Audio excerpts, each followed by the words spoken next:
저는 강민철입니다. 48살 국내 굴지의 대기업 한성그룹의 최연소 전무죠. 누가 봐도 성공한 사람이라고 말할 겁니다. 아침 6시 평소처럼 알람 소리보다 먼저 눈을 떴습니다. 20대부터 악착같이 일하며 빠른 승진을 해왔기에 몸에 밴 습관이에요. 창밖은 아직 어둑했지만 이미 머릿속은 오늘 할 일들로 가득 찼습니다. 민철 씨, 벌써 일어났어요? 침대 옆에서 아내 한유진이 몸을 뒤척이며 물었어요. 서로 20년을 함께했지만 아직도 아내는 저를 그렇게 불렀습니다. 민철 씨, 처음 만났을 때처럼요. 응, 오늘 중요한 회의가 있어서. 미안, 깨웠니? 아니요, 그냥. 요즘 너무 바쁘시네요. 아내의 목소리에서 불만이 느껴졌습니다. 이해합니다. 최근 부사장 승진을 앞두고 있어 평소보다 더 바빴거든요. 최종 결정만 남은 상황이라 긴장도 많이 됐고요. 이제 좀만 참으면 더 나아질 거야. 부사장만 되면 좀 여유가 생길 거라고 늘 하던 말이지만 사실 저도 확신이 없었습니다. 부사장이 되면 더 바빠질 게 뻔했으니까요. 그래도 아내를 안심시키고 싶었어요. 그렇게 말한 지가 벌써 몇 년째인지 알아요? 우리 마지막으로 여행 간 게 언제예요? 아내는 침대에서 일어나 창밖을 바라봤습니다. 그녀의 뒷모습이 오늘따라 왠지 쓸쓸해 보였어요. 나이가 들수록 점점 외로워하는 아내가 안쓰러웠지만 지금은 승진의 모든 것을 걸어야 했습니다.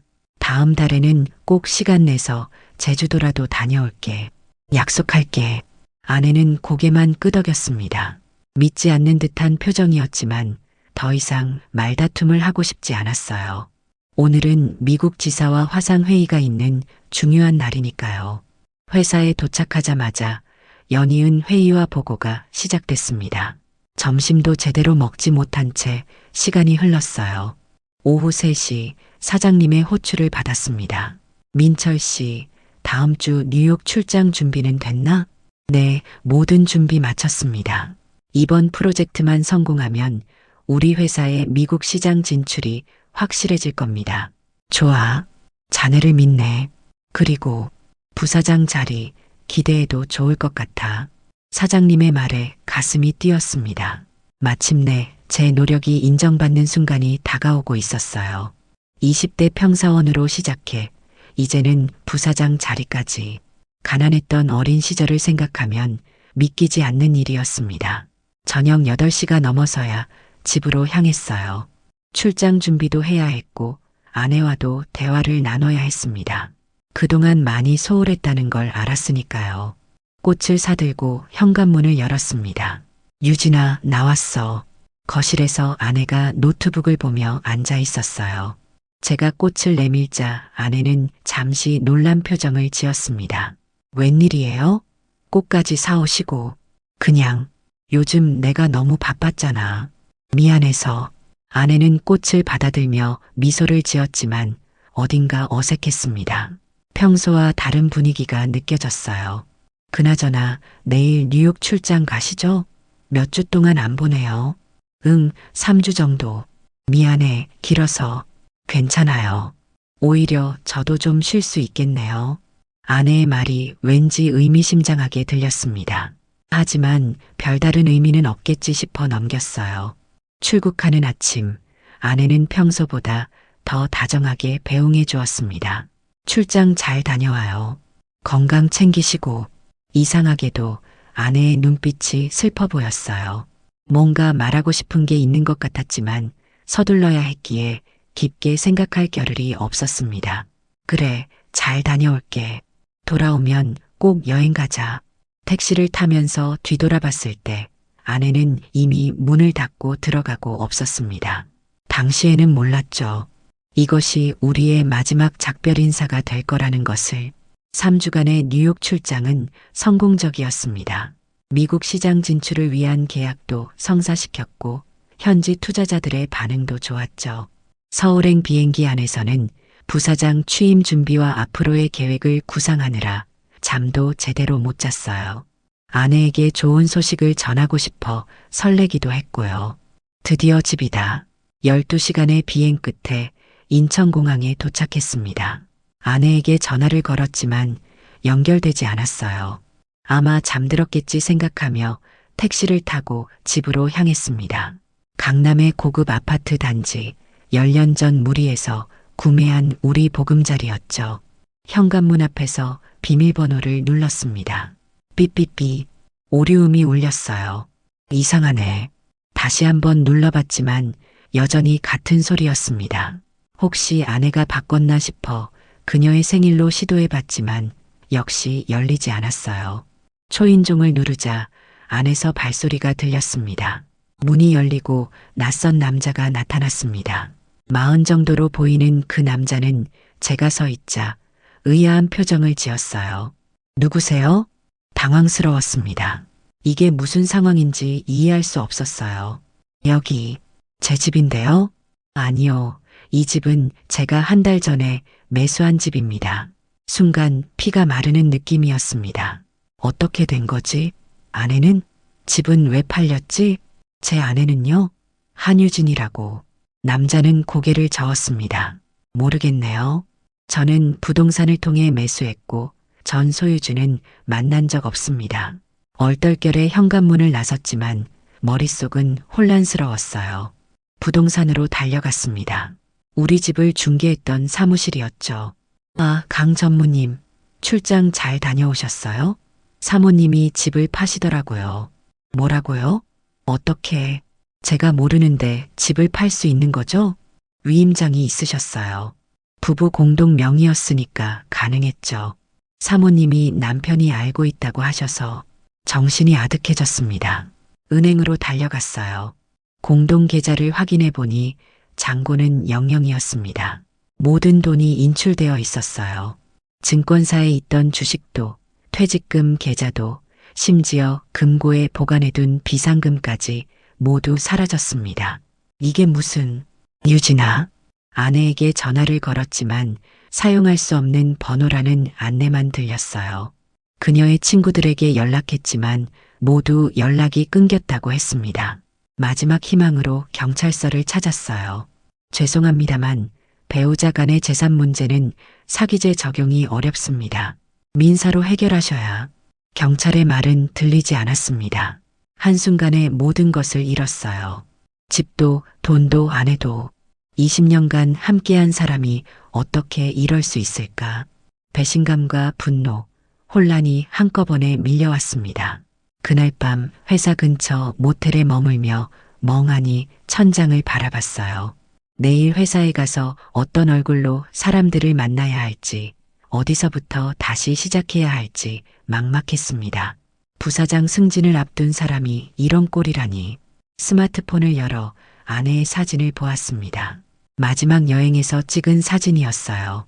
행복해 보이는 미소 뒤에 이런 계획이 숨어 있었다니. 어떻게 날 속일 수 있었을까? 차가운 분노가 가슴에 자리 잡았습니다. 무슨 일이 있어도 반드시 찾아내고 말 거야. 어둠 속에서 작은 목소리로 다짐했습니다. 이제 제게 남은 것은 회사 생활뿐이었어요. 최소한 그곳에서는 인정받고 있었으니까요. 하지만 제가 모르는 더 큰 배신이 기다리고 있다는 사실은 그때까지만 해도 알지 못했습니다. 아침이 밝았습니다. 잠을 설친 눈으로 거울을 바라보니 초췌한 모습이 보였어요. 하지만 회사에서만큼은 평소와 같은 모습을 보여야 했습니다. 최선을 다해 단정하게 차려입고 회사로 향했어요. 강 전무님, 출장 잘 다녀오셨습니까? 미국 계약은 어떻게 됐나요? 비서의 밝은 인사에 억지로 미소를 지으며 대답했습니다. 응, 잘 됐어. 계약서 복사본 좀 준비해줘. 오후에 사장님께 보고할 거야. 일상으로 돌아가려 노력했지만 머릿속은 여전히 아내의 배신으로 가득했어요. 왜 그랬을까? 어디 있을까? 어떻게 찾아야 할까? 그런 생각을 하면서도 업무에 집중하려 애썼습니다. 점심시간, 평소처럼 구내식당에서 식사를 하고 있을 때였어요. 오랜 동료인 김 부장이 다가왔습니다. 민철 씨, 잘 지냈어? 이번 프로젝트 성공했다면서 축하해. 고마워. 덕분에 미국 시장도 곧 열릴 것 같아 가볍게 대화를 나누다가 문득 아내 이야기를 꺼내봤습니다. 그런데 혹시 요즘 유진이 봤어? 출장 갔다 와서 연락이 안 돼서 김 부장의 표정이 굳어졌어요. 뭔가 알고 있는 눈치였습니다. 글쎄 나는 못 봤는데 정말로 뭔가 알고 있다면 말해줘. 지금 급한 상황이야. 잠시 망설이던 김 부장이 낮은 목소리로 말했습니다. 사실 유진 씨 요즘 어떤 남자랑 자주 만나던데 심장이 내려앉는 기분이었습니다. 어떤 남자라니? 누군데? 알아? 잘은 모르지만 우리 회사 사람이라는 소문이 있어. 그 말에 온몸에 전율이 흘렀습니다. 우리 회사 사람이라고? 동료의 아내를 깨어내다니. 김 부장은 조심스럽게 이야기를 이어갔어요. 그게 오태석 전무라는 말도 있더라고. 오태석? 그 이름을 듣는 순간 모든 것이 명확해졌습니다. 오태석은 저와 함께 부사장 후보로 경쟁하던 인물이었어요. 서로 같은 부서에서 시작했지만 제가 항상 한 발 앞서 승진해왔던 터라 그는 언제나 저를 질투해왔죠. 증거가 있어? 직접 본 건 아니고 그냥 소문이야. 하지만 지난달부터 몇 번 같이 있는 걸 본 사람들이 있어. 사무실로 돌아와 컴퓨터를 켰습니다. 이제야 퍼즐이 맞춰지기 시작했어요. 아내가 나를 배신한 건 단순히 변심이 아니라 오태석의 지시였던 겁니다. 부사장 자리를 노리는 오태석이 저를 무너뜨리기 위해 제 아내를 이용한 것이었어요. 회사 메일을 확인하던 중 이상한 점을 발견했습니다. 제가 미국에 있는 동안 제 명의로 몇몇 중요한 이메일이 발송되어 있었어요. 그 중에는 기밀 정보가 포함된 것도 있었습니다. 제가 보낸 적 없는 메일들이었죠. 이런 메일 계정이 해킹된 것인지 아니면 누군가 제 비밀번호를 알고 있는 건지 그때 깨달았습니다. 아내가 알고 있었어요. 제 비밀번호를 모든 개인정보를 알고 있었죠. 사내 정보팀에 연락해 계정 접속 기록을 확인했습니다. 저의 부재 중 여러 번 로그인된 기록이 있었어요. IP 주소를 추적해보니 오태석의 자택 근처였습니다. 역시 내 짓이었군. 분노가 치밀어 올랐지만 곧 냉정을 되찾았습니다. 감정적으로 대응하면 오히려 그들의 함정에 빠질 수 있었죠. 이제 모든 것이 명확해졌어요. 아내는 내부 정보를 유출했고 오태석은 그 정보를 이용해 저를 몰아내려 했던 겁니다. 그날 저녁 조용히 오태석의 행적을 조사하기 시작했습니다. 복수를 위해서가 아니라 진실을 밝히기 위해서였어요. 충동적인 복수는 제 몰락만 재촉할 뿐이라는 것을 알았기 때문입니다. 오태석, 내가 원하는 건 단순히 부사장 자리가 아니라 내 인생을 망가뜨리는 거였구나. 이제 저는 철저한 준비를 통해 그들에게 되갚아줄 계획을 세워야 했습니다. 법적으로 정당하게, 완벽하게. 다음 날 회사에 출근하자 분위기가 심상치 않았습니다. 직원들의 시선이 이상했고 대화도 갑자기 끊어지는 일이 많았어요. 무슨 일인지 감을 잡을 수 없었지만 분명 좋지 않은 일이 벌어지고 있다고 느꼈습니다. 오전 회의에서 비로소 상황을 알게 됐죠. 제가 미국에서 성사시킨 계약에 문제가 발생했다는 겁니다. 강 전무님, 미국 지사에서 연락이 왔습니다. 계약서의 일부 조항이 우리에게 불리하게 작성되었다고 합니다. 사업부장의 보고에 당황했습니다. 제가 직접 검토한 계약서였는데 문제가 있을 리 없었어요. 어떤 부분이 문제라는 거죠? 특허권 관련 조항입니다. 우리 기술이 미국 측에 과도하게 노출될 위험이 있어요. 회의실에 있던 모든 사람의 시선이 저를 향했습니다. 그 중에서도 오태석의 눈빛이 가장 날카로웠죠. 그는 모르는 척 걱정하는 표정을 짓고 있었지만 저는 그가 이 상황을 만들어냈다는 것을 직감적으로 알았어요. 사무실로 돌아와 법무팀에 연락했습니다. 계약서의 변경 내역을 철저히 조사해달라고 요청했죠. 또한 정보팀에도 제 이메일 계정의 비정상적인 접속 기록을 모두 확보해달라고 했습니다.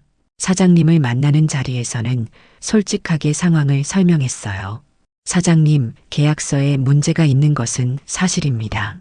하지만 제가 검토한 초안과 현재 문서는 분명히 다릅니다. 누군가 고의로 수정한 것 같아요. 증거가 있나? 아직 조사 중입니다. 법무팀과 정보팀에 요청해 놨습니다. 사장님은 깊은 한숨을 내쉬었습니다.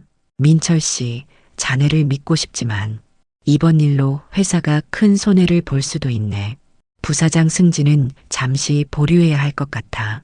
마치 하늘에서 떨어진 느낌이었습니다. 모든 노력이 물거품이 될 위기였어요. 하지만 이런 상황에서도 냉정함을 유지해야 했습니다. 단순한 복수가 아닌 철저한 법적 대응과 내부 고발을 통해 오태석을 무너뜨려야 했어요. 그날 저녁 제 사무실에서 늦게까지 일하며 계획을 세웠습니다. 일단 아내의 행방을 추적할 수 있는 모든 방법을 동원했어요. 그녀의 신용카드 사용 내역, 휴대폰 통화 기록, 심지어 사회관계망 서비스 활동까지 모두 조사했습니다. 동시에 회사 내부에서도 움직임을 시작했어요. 평소 친분이 있던 감사팀 직원을 만나 비공식적으로 상황을 설명했습니다. 오태석과 그의 측근들이 회사 기밀을 어떻게 다루고 있는지 특별 감사를 해달라고 요청했죠. 이건 단순한 개인적 감정이 아닙니다. 회사의 중요한 정보가 유출되고 있다고 의심돼요. 제 말이 틀리다면 모든 책임을 지겠습니다. 감사팀 직원은 신중하게 고개를 끄덕였습니다. 알겠습니다. 하지만 공식적인 절차를 밟아야 해요. 이사회에 보고서를 제출해야 합니다. 좋습니다. 필요한 모든 증거를 제공하겠습니다. 집으로 돌아갈 곳이 없었기에 회사 근처 작은 원룸을 임시로 구했습니다. 텅 빈 방에 홀로 앉아 지난 20년을 생각했어요. 아내와의 추억, 어떻게 이렇게 됐는지 모든 게 악몽 같았습니다. 하지만 이제 슬퍼할 시간은 없었어요. 증거를 모으고 정당한 방법으로 진실을 밝혀야 했습니다. 복수는 차갑게 완벽하게 이루어져야 했어요. 기다려라, 오태석. 그리고 유진아, 너희들이 저지른 일의 대가를 반드시 치르게 해주마. 일주일이 지났습니다. 저는 모든 에너지를 증거 수집에 쏟았어요. 밤낮 없이 일하며 작은 실마리라도 놓치지 않으려 했습니다. 법무팀의 조사 결과 계약서는 확실히 변조된 것으로 밝혀졌어요. 디지털 서명 시간과 문서 수정 시간이 달랐습니다. 정보팀도 중요한 발견을 했어요. 제 계정으로 접속한 IP 주소가 오태석의 집 근처와 일치했습니다. 그리고 더 놀라운 것은 지난 6개월간 회사의 중요 기밀이 외부로 유출된 흔적이 있다는 사실이었습니다. 강 전무님, 이메일 서버 로그를 분석한 결과입니다. 특이한 패턴이 발견됐습니다. 정보팀장이 건넨 보고서에는 오태석의 계정에서 외부로 전송된 의심스러운 이메일 목록이 있었어요. 수신자 중에는 경쟁사 임원의 개인 메일도 포함되어 있었습니다. 이건 산업 스파이 행위에 해당할 수도 있습니다. 증거가 모이자 이사회에 공식 보고를 준비했습니다. 동시에 아내의 행방도 조금씩 밝혀지기 시작했어요. 신용카드 사용 내역을 추적해보니 최근 제주도에서 사용한 기록이 있었습니다. 제주도라. 그녀가 왜 그곳에 있는지, 오태석과 함께인지는 아직 확실하지 않았습니다. 하지만 언젠가는 반드시 마주칠 날이 올 거라고 확신했어요. 드디어 이사회 날이 왔습니다. 사장님과 모든 이사들 앞에서 제가 준비한 증거를 하나씩 제시했어요. 이것은 오태석 전무가 회사 기밀을 외부로 유출한 증거입니다. 그리고 이것은 제 계정을 무단으로 접속해 계약서를 변조한 증거고요. 이사들은 놀란 표정으로 자료를 검토했습니다. 오태석은 당황한 기색이 역력했어요. 이건 모두 조작된 거야. 민철 씨가 자신의 실수를 덮으려고 만든 거라고요. 오태석의 항변도 소용없었습니다. 증거는 너무나 명백했어요. 결국 이사회는 특별감사를 결정했고 그 과정에서 오태석은 직위 해제되었습니다. 회사 복도에서 우연히 마주쳤을 때 오태석은 이미 패배한 사람의 얼굴이었어요. 왜 이렇게까지 했어? 우리는 동료였잖아. 그의 질문에 담담하게 대답했습니다. 나는 단지 진실을 밝혔을 뿐이에요. 당신이 내 인생을 망치려 했듯이. 특별감사는 2주 동안 진행되었습니다. 그 결과는 충격적이었어요. 오태석은 수년간 회사 기밀을 경쟁사에 팔아왔고 그 대가로 막대한 뒷돈을 받아온 것으로 밝혀졌습니다. 더욱 충격적인 것은 아내 유진이 그의 공범이었다는 사실이었어요. 강 전무님, 조사 과정에서 한유진 씨의 통장 내역도 확인했습니다. 오태석 전무로부터 거액의 송금이 여러 차례 있었습니다. 모든 것이 명확해졌습니다. 아내는 돈 때문에 저를 배신한 것이었어요. 오태석은 자신의 범죄를 은폐하고 부사장 자리를 차지하기 위해 제 아내를 이용한 것이었죠. 이제 법적 대응의 시간이었습니다. 회사는 오태석을 형사 고발했고 저 역시 아내와 오태석을 상대로 민사소송을 제기했어요. 재산 분할, 사기, 명예훼손까지 모든 법적 수단을 동원했습니다. 강 전무님, 부사장 승진을 축하드립니다. 오태석이 떠난 자리를 제가 채우게 되었습니다. 하지만 그것보다 더 중요한 것은 제 명예가 회복되었다는 사실이었어요. 동료들의 시선도 달라졌고 사장님의 신뢰도 다시 얻었습니다. 이제 남은 건 한 가지뿐이군요. 아내와의 마지막 대면, 그것만이 남아 있었습니다. 법원의 판결이 나왔습니다. 오태석은 산업기밀 유출 혐의로 실형을 선고받았고 아내 유진에게는 공범 혐의로 집행유예가 내려졌어요. 민사소송에서도 승소해 재산 분할에서 유리한 결과를 얻었습니다. 빼앗겼던 재산의 대부분을 되찾았죠. 그날 저녁 사무실에서 늦게까지 일하고 있을 때였습니다. 비서가 전화를 연결했어요. 부사장님, 한유진 씨라는 분이 뵙고 싶다고 하세요. 심장이 빠르게 뛰기 시작했습니다. 6개월 만에 재회였어요. 잠시 망설이다가 마지막으로 한번 대면하기로 결심했습니다. 들여보내. 문이 열리고 유진이 들어왔습니다. 예전에 자신감 넘치던 모습은 온데간데 없고 창백하고 수척해진 얼굴이었어요. 고급 브랜드 옷과 가방 대신 소박한 차림새였습니다. 민철 씨, 무슨 말을 해야 할지 모르는 듯 그녀는 입술을 깨물며 서 있었습니다. 저는 냉정하게 그녀를 바라봤어요. 앉아. 무슨 일로 왔어? 그녀는 조심스럽게 의자에 앉았습니다. 손가락으로 무의식적으로 가방 끈을 만지작거리는 모습이 예전과 똑같았어요. 문득 우리의 첫 만남이 떠올랐습니다. 그때도 그녀는 그렇게 긴장한 모습으로 앉아 있었죠. 미안해. 정말 미안해. 눈물을 흘리며 그녀가 말했습니다. 예전 같았으면 그 눈물에 마음이 흔들렸겠지만 이제는 아니었어요. 왜 그랬어? 담담하게 물었습니다. 그녀는 고개를 숙인 채 대답했어요. 처음에는 돈 때문이었어. 오태석이 접근해서 내 정보만 조금 알려주면 큰 돈을 주겠다고 했거든. 넌 항상 바쁘고 나는 외로웠고 그래서 20년 동안의 우리 관계를 팔아넘긴 거야? 목소리가 떨리는 것을 느꼈습니다. 아직도 그 배신이 아프게 남아 있었어요. 나중에는 빠져나올 수 없었어. 오태석이 자꾸 더 많은 것을 요구했고 내가 거절하면 너에게 모든 걸 말하겠다고 협박했어.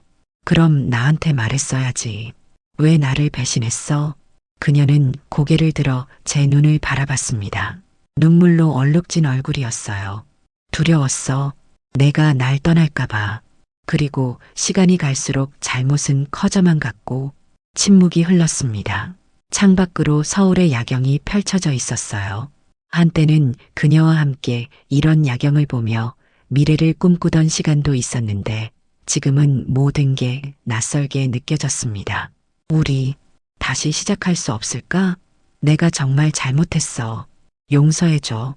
그녀의 간절한 목소리였지만 제 마음은 이미 얼어붙은 지 오래였어요. 유진아, 한 번이라도 나에게 솔직했다면, 최소한의 기회라도 줬다면 달랐겠지. 하지만 이제 내 인생은 내가 감당해야 할 몫이야. 그녀의 눈에서 절망이 드러났습니다. 자신의 행동이 돌이킬 수 없는 결과를 가져왔다는 것을 이제야 깨달은 듯 했어요. 가봐. 더 이상 할 말 없어. 그녀는 천천히 일어났습니다. 문 앞에서 마지막으로 돌아봤어요. 행복하게 살아. 민철 씨. 문이 닫히고 그녀의 발소리가 복도를 따라 멀어져 갔습니다. 그것으로 우리의 20년 인연이 완전히 끝났어요. 가슴 한구석이 아프긴 했지만 동시에 후련한 느낌도 들었습니다. 마침내 과거와의 대면을 끝내고 진정한 의미에서 새 출발을 할 수 있게 된 것이었으니까요. 창밖을 바라보며 깊은 숨을 내쉬었습니다. 이제는 정말 앞만 보고 나아갈 시간이었어요. 1년이 지났습니다. 부사장으로서의 제 역할에 완전히 적응했고 회사도 안정을 찾았어요. 오태석 사건 이후 내부 보안을 강화했고 덕분에 기업 이미지도 더욱 탄탄해졌습니다. 업계에서는 위기를 기회로 바꾼 성공적인 사례로 평가받았죠. 개인적인 생활도 새롭게 정리했습니다. 강남에 새 아파트를 마련했고 취미 생활도 시작했어요. 그동안 일에만 몰두하느라 미뤄두었던 테니스를 다시 시작했고 주말에는 등산도 가끔 했습니다. 회사에서는 신입사원 교육 프로그램을 직접 맡았어요. 제 경험이 젊은 직원들에게 도움이 될 수 있다고 생각했거든요. 여러분, 회사 생활에서 가장 중요한 것은 신뢰입니다. 한번 잃은 신뢰는 절대 회복하기 어려워요. 항상 정직하고 투명하게 일하세요. 강의실에 모인 신입사원들이 진지하게 제 말을 듣고 있었습니다. 제 이야기가 그들에게 작은 교훈이라도 될 수 있길 바랐어요. 부사장님, 위기 상황에서 어떻게 그렇게 냉정하게 대처하셨나요? 한 신입사원이 질문했습니다.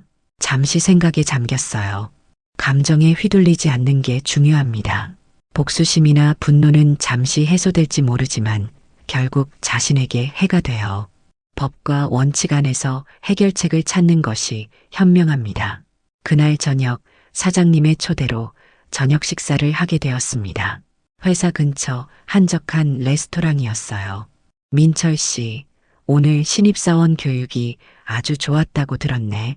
감사합니다, 사장님. 제 경험이 조금이라도 도움이 되었으면 합니다. 사장님은 와인잔을 들며 미소 지었습니다. 자네는 정말 대단한 사람이야. 그런 위기를 겪고도 무너지지 않고 오히려 더 강해졌어. 과찬이십니다. 그저 제 자리를 지키기 위해 노력했을 뿐입니다. 사장님은 진지한 표정으로 말씀을 이어갔어요. 최근 이사회에서 중요한 결정이 있었네. 내년에 내가 회장으로 승진하고 자네가 사장이 되는 안이 통과됐어. 놀라서 말을 잇지 못했습니다. 부사장에서 사장으로의 승진은 예상보다 훨씬 빨리 찾아온 기회였어요. 정말입니까? 너무 빠른 결정 아닌가요? 아니야. 자네는 준비가 됐어. 위기를 극복하는 모습을 보면서 모든 이사진이 동의했네. 감격스러운 순간이었습니다. 어두웠던 시간을 지나 이렇게 더 큰 성공을 이룰 수 있다니 믿기지 않았어요. 최선을 다하겠습니다, 사장님. 그날 밤 한강변을 걸으며 지난 시간들을 되돌아봤습니다. 아내의 배신, 오태석의 음모, 모든 것을 잃었다고 생각했던 순간들. 그 모든 어려움을 이겨내고 이제는 더 높은 자리에 오르게 되었네요. 문득 예전 오태석이 일하던 사무실이 떠올랐습니다. 이제 그 자리는 비어 있었죠. 그는 출소 후 업계에서 완전히 사라졌다고 들었어요. 누구도 그를 고용하려 하지 않았고 그의 경력은 완전히 망가졌습니다. 승리의 기쁨보다는 담담한 감정이 들었어요. 복수는 달콤하지만 그 자체가 목적이 되어서는 안 된다는 깨달음이었습니다. 중요한 것은 앞으로 나아가는 것, 더 나은 미래를 만드는 것이었죠. 내가 행복하게 사는 것이 최고의 복수다. 그날 밤 별이 빛나는 하늘 아래서 스스로에게 약속했습니다. 더 이상 과거에 얽매이지 않고 오직 앞만 보고 나아가겠다고요. 사장 취임식 날 회사 대강당은 축하객들로 가득 찼습니다. 이사진, 임원들, 그리고 주요 거래처 관계자들까지 모두 모인 자리였어요. 단상에 올라 취임사를 하는 동안 저는 지난 시간들이 주마등처럼 스쳐 지나가는 것을 느꼈습니다. 한성그룹의 사장으로서 저는 혁신과 정직을 바탕으로 회사를 이끌어 나가겠습니다. 위기는 언제나 찾아오지만 중요한 것은 그것을 어떻게 극복하느냐입니다. 축하와 박수 속에서 저는 눈앞에 펼쳐진 새로운 미래를 그려보았습니다. 이제는 정말 모든 것이 제자리를 찾아가고 있었어요. 취임식이 끝난 후 개인 비서가 다가왔습니다. 사장님, 축하드립니다. 그런데 뉴스 보셨습니까? 뉴스에는 충격적인 내용이 있었습니다. 전직 배우자 한유진이 생활고에 시달리다 작은 술집에서 서빙 일을 하게 되었다는 기사였어요. 한때 성공한 기업 임원의 아내였던 그녀가 이제는 남의 시선을 피해 밤늦게 일하는 모습이 담겨 있었습니다. 사장님, 괜찮으세요? 비서의 걱정스러운 목소리가 들렸지만 저는 담담하게 대답했어요. 괜찮아요. 개인의 선택에는 책임이 따르는 법이니까. 사실 마음 한구석에는 복잡한 감정이 일었습니다. 20년을 함께한 사람이었으니까요. 하지만 이제 그녀가 어떻게 사는지는 제 관심사가 아니었습니다. 과거는 과거일 뿐 더 이상 저의 삶에 영향을 미치지 않았어요. 과거를 정리했어. 더 이상 뒤를 돌아보지 않을 거야. 그날 저녁 혼자 저녁 식사를 하며 앞으로의 계획을 생각했습니다. 회사의 글로벌 전략, 새로운 사업 영역 확장, 해야 할 일이 많았어요. 문득 핸드폰이 울렸습니다. 발신자 확인을 해보니 모친이었어요. 엄마, 네. 오늘 취임식 잘 마쳤어요. 그래, 축하한다. 내 아버지가 살아계셨으면 얼마나 좋아하셨을까. 어머니의 말씀에 눈시울이 뜨거워졌습니다. 가난한 집안에서 태어나 고생하신 부모님, 그분들의 희생이 있었기에 제가 여기까지 올 수 있었어요. 엄마, 이번 주말에 뵐게요. 맛있는 거 사갈게요. 전화를 끊고 창밖을 바라봤습니다. 서울의 밤 풍경이 아름다웠어요. 높은 빌딩들, 반짝이는 불빛들, 그 속에서 수많은 사람들이 각자의 인생을 살아가고 있겠죠. 회사로 돌아와 늦게까지 일했습니다. 새로운 사장으로서 해야 할 일이 산더미였으니까요. 문득 예전 오태석의 사무실이었던 곳을 지나게 되었어요. 이제 그곳은 젊은 임원의 사무실이 되어 있었습니다. 사장님, 아직도 일하고 계셨군요. 경비원의 인사에 미소로 답했습니다. 이제는 모두가 저를 존경하는 시선으로 바라봤어요. 아무도 제 과거에 대해 수군거리지 않았습니다. 오히려 위기를 이겨낸 리더십의 상징으로 여겨졌죠. 집으로 돌아가는 길, 우연히 한 식당 앞을 지나게 되었습니다. 창문 너머로 유진이 음식을 나르는 모습이 보였어요. 눈이 마주쳤지만 서로 아무 말도 하지 않았습니다. 그저 고개를 살짝 끄덕이는 것으로 인사를 대신했어요. 그녀의 눈에는 후회와 체념이 깃들어 있었습니다. 한때 호화로운 생활을 누리던 그녀가 이제는 식당에서 일하는 모습이 비현실적으로 느껴졌습니다. 차를 타고 집으로 향하며 생각했어요. 그녀의 몰락을 보며 기뻐해야 할까? 하지만 그런 감정은 들지 않았습니다. 그저 인생의 선택에 따른 결과일 뿐이라고 생각했어요. 저는 이미 복수라는 감정을 뛰어넘어 있었습니다. 사는 게 다 그렇지. 선택의 결과를 받아들이는 수밖에. 집에 도착해 불을 켰습니다. 넓고 깔끔한 아파트였지만 가끔은 텅 빈 느낌이 들기도 했어요. 그래도 이제는 혼자만의 시간을 즐길 줄 알게 되었습니다. 책을 읽거나 음악을 듣거나 가끔은 그냥 창밖을 바라보며 생각에 잠기는 것도 좋았어요. 다음 날 아침 회사에 일찍 도착했습니다. 사장 자리에 앉으니 책임감이 더욱 무겁게 느껴졌어요. 하지만 동시에 설렘도 있었습니다. 이제는 제가 회사의 방향을 결정할 수 있었으니까요. 첫 번째 결제 서류는 기업 윤리 강화 프로그램이었습니다. 오태석 사건 이후 회사 내 윤리의식을 높이기 위한 교육과 시스템 구축 계획이었어요. 망설임 없이 승인 도장을 찍었습니다. 다시는 그런 일이 일어나지 않도록 해야지. 점심시간 회사 구내식당에서 식사를 하고 있을 때였습니다. 한 젊은 직원이 조심스럽게 다가왔어요. 사장님, 잠시 말씀드려도 될까요? 물론이지, 앉아. 그는 자신이 개발한 신기술에 대해 열정적으로 이야기했습니다. 제 눈에는 20대 시절의 제 모습이 그에게서 보였어요. 야망과 열정, 그리고 순수함까지. 좋은 아이디어네. 기술개발팀과 미팅을 잡아줄게. 자네 생각을 더 구체화해보자고. 그의 눈이 반짝였습니다. 누군가의 꿈에 날개를 달아주는 기분이 꽤 좋았어요. 이것이 진정한 리더의 역할이 아닐까 생각했습니다. 사무실로 돌아와 창밖을 바라봤습니다. 서울의 스카이라인이 눈앞에 펼쳐져 있었어요. 제가 걸어온 길, 그리고 앞으로 걸어갈 길이 그 풍경 속에 모두 담겨 있는 듯 했습니다. 인생이란 참 예측할 수 없는 여정이야. 과거의 배신과 아픔을 딛고 더 강한 사람이 되어 성공을 이어가는 제 모습이 자랑스러웠습니다. 그리고 깨달았어요. 진정한 복수는 상대를 망하게 하는 것이 아니라 내가 더 잘 사는 것이라는 사실을요. 회장님이 사무실에 들어오셨습니다. 민철 씨, 첫날은 어떤가? 사장 자리가 편한가? 아직 적응 중입니다. 하지만 최선을 다하겠습니다. 회장님은 미소를 지으며 말씀하셨어요. 자네는 이미 충분히 증명했어. 앞으로도 지금처럼만 하게. 해가 저물 무렵 마지막 회의를 마치고 사무실을 정리했습니다. 비서가 내일 일정표를 들고 왔어요. 사장님, 내일은 오전에 해외 바이어와 화상 회의가 있고 오후에는 신규 사업 발표회가 있습니다. 고마워. 이제 퇴근해.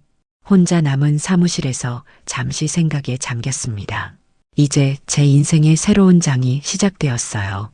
과거는 완전히 뒤로하고 오직 앞만 보며 나아갈 시간이었습니다. 이게 바로 내 인생의 승리다. 창밖으로 서울의 밤이 깊어가고 있었습니다.